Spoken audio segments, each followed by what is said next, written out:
Selamat datang di Novel Bersuara. Sebuah cerita yang berjudul Mencari Gadis Penyelamatku.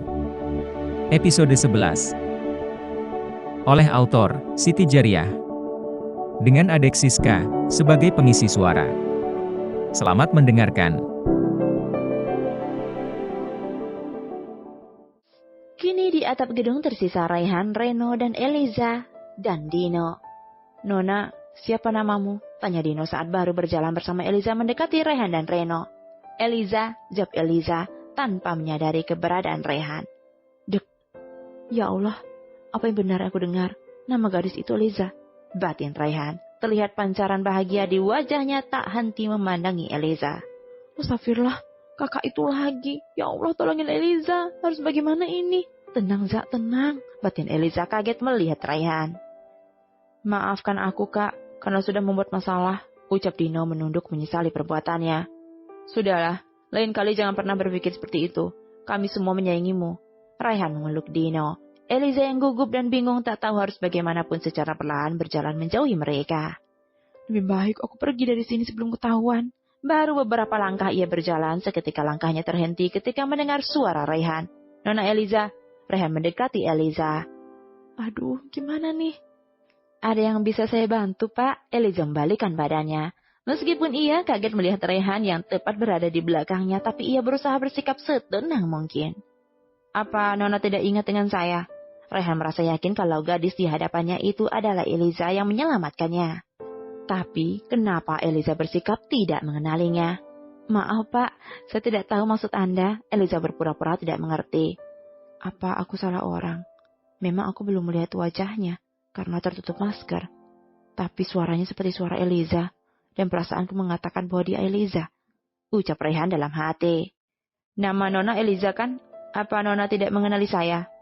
"Nama saya memang Eliza, Pak, tapi Anda salah orang karena kita baru bertemu.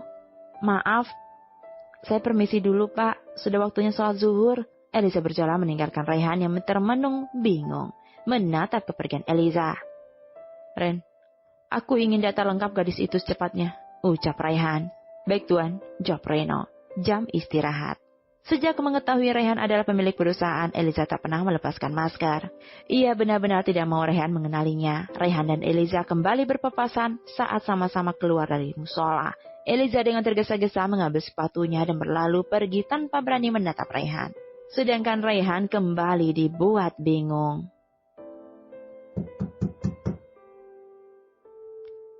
"Masuk," ucap Raihan yang masih berkutat dengan berkas-berkas yang ada di mejanya.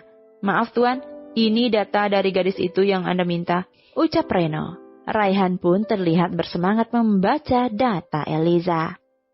"Ren, kenapa fotonya tidak jelas seperti ini? Apa tidak ada data yang lainnya?" Raihan yang masih penasaran dengan wajah Eliza, karena setiap kali bertemu Eliza selalu memakai masker.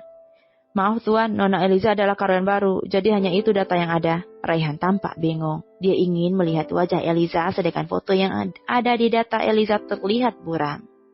"Apa aku langsung saja memintanya untuk membuka masker agar aku bisa melihat wajahnya? Tapi itu tidak sopan," gumam Raihan pelan, masih bisa didengar Reno. "Tuan, apa Anda yakin kalau gadis itu Nona Eliza yang Anda cari?"